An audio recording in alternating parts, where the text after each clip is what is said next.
तुम्ही कधी सफरचंदाची कोशिंबीर आणि फ्रेंच बीन्सची कोशिंबीर खाल्ली आहे का? अगदी आपण टोमॅटोची कोशिंबीर, बीटची कोशिंबीर, काकडीची कोशिंबीर अशा बऱ्याच प्रकारच्या कोशिंबीरी करतो. नमस्कार, स्वागत आहे तुमचे अजून एका छानशा रेसिपीमध्ये आणि माझ्या रेसिपी चॅनलमध्ये सुद्धा. तर आज आपण थोड्या वेगळ्या, पौष्टिक आणि हटक्या अशा 2 कोशिंबिरी पाहणार आहोत.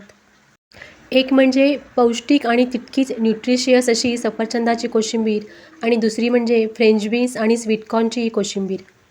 प्रथम आपण सफरचंदाची कोशिंबीर करायला घेऊया. त्यासाठी इथे मी 1 वाटी फेटून घेतलेले दही घेतले आहे. दही फार आंबट नसावे, त्यासाठी ताजे दही घ्या. आता या फेटून घेतलेल्या दह्यामध्ये 1 चमचा पिठी साखर घालायची आहे. म्हणजे सफरचंदाचा आंबटपणा आणि दह्याचा आंबटपणा थोडा बॅलन्स होईल. या कोशिंबिरींची रेसिपी अगदी खूप टिप आणि ट्रिक्ससह सांगितली आहे, त्यामुळे रेसिपी संपूर्ण पहा. दह्यामध्ये छान अशी साखर विरघळल्यानंतर यामध्ये चवीनुसार मीठसुद्धा घालायचं आहे. त्या अगोदर तुम्ही चॅनलवर प्रथमच रेसिपी पाहत असाल तर चॅनलला सबस्क्राईब करा आणि रेसिपी आवडली तर रेसिपीला एक लाईकसुद्धा करा. आता पावसाळा सुरू आहे आणि पावसाळ्यामध्ये भरपूर साऱ्या भाज्या, फळं हे अगदी मुबलक प्रमाणात मार्केटमध्ये मिळतात आणि ही फळं आणि भाज्या अगदी ताजी आणि फ्रेश असतात. त्यामुळे ह्या कोशिंबिरी तुम्ही या पावसाळ्यामध्ये आणि श्रावणामध्ये नक्कीच करून पाहू शकता. आता इथे एक सफरचंद घेऊन त्याची अशी पिलरच्या साहाय्याने सालं काढायची आहेत. परंतु तुम्हाला जर सालं हवी असतील तर तुम्ही सालासकटसुद्धा सफरचंद चिरून घेऊ शकता. सालामध्ये सुद्धा बरीचशी जीवनसत्वे असतात.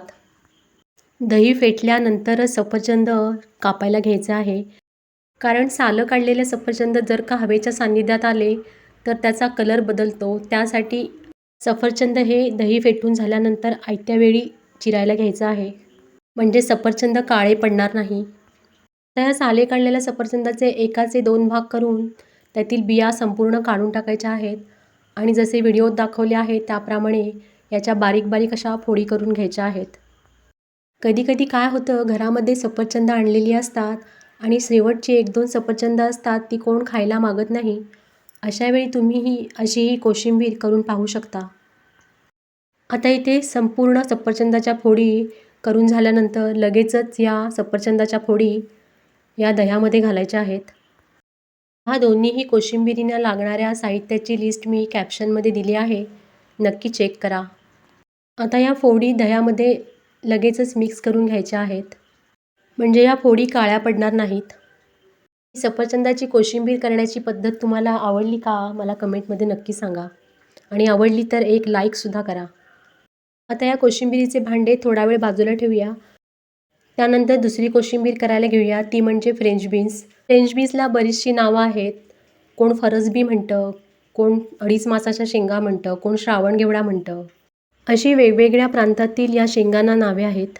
फ्रेंच बीन्स घेताना इथे कोवळीच अशी घ्यायची आहे. इथे मी 5-6 कोवळ्या अशा फरसबीच्या शेंगा घेतल्या आहेत आणि त्यावरील जे दोर असतात ते काढून स्वच्छ धुवून बारीक बारीक अशा चिरून घेतल्या आहेत. आता ही चिरलेली फ्रेंच बीन्स एका मोठ्या भांड्यामध्ये काढायची आहेत आणि नंतर त्यामध्ये अर्धी वाटी स्वीटकॉर्नचे दाणे घालायचे आहेत. स्वीटकॉर्नचे दाणे जर तुमच्याकडे नसतील ना तर यामध्ये तुम्ही पाव वाटी मुगाची डाळ भिजवून घ्यायची आहे आणि ती यामध्ये घालायची आहे. आता यामध्ये भाज्या बुडतील एवढेच पाणी घालायचे आहे आणि जर का तुम्ही यामध्ये मुगाची डाळ घालणार असाल तर डाळ फक्त भिजवूनच घाला. हे भिजवलेली कच्ची डाळच यामध्ये घालायची आहे.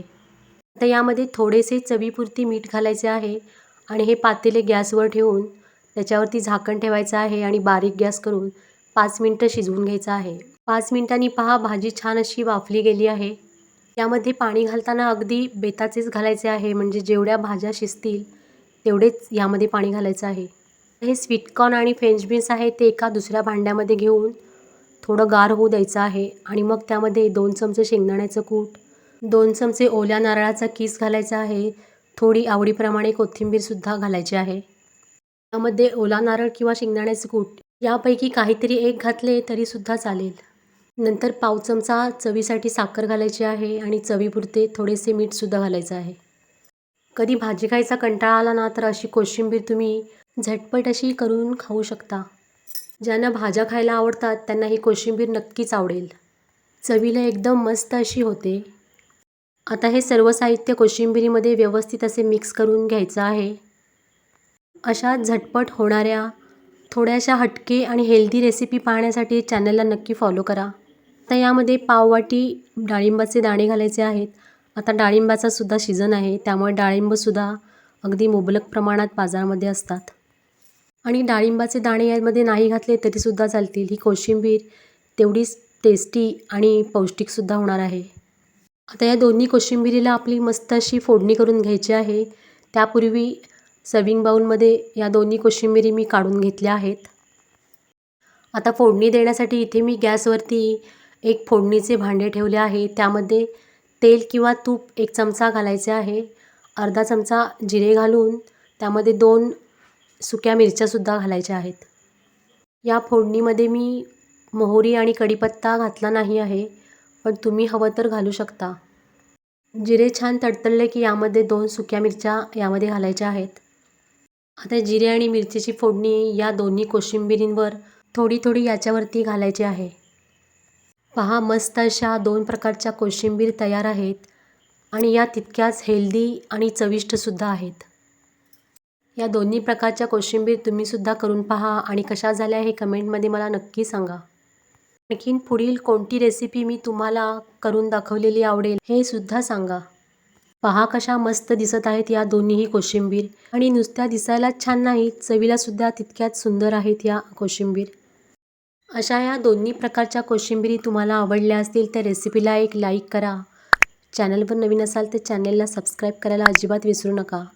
आणखीन बाजूला दिलेल्या बेल आयकॉनवर क्लिक करा, म्हणजे येणाऱ्या व्हिडिओची नोटिफिकेशन तुम्हाला सगळ्यात अगोदर येईल.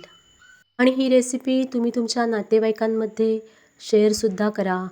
रेसिपी पाहिल्याबद्दल सगळ्यांचे खूप खूप धन्यवाद. आता भेटू पुढील रेसिपीमध्ये. तोपर्यंत नमस्कार.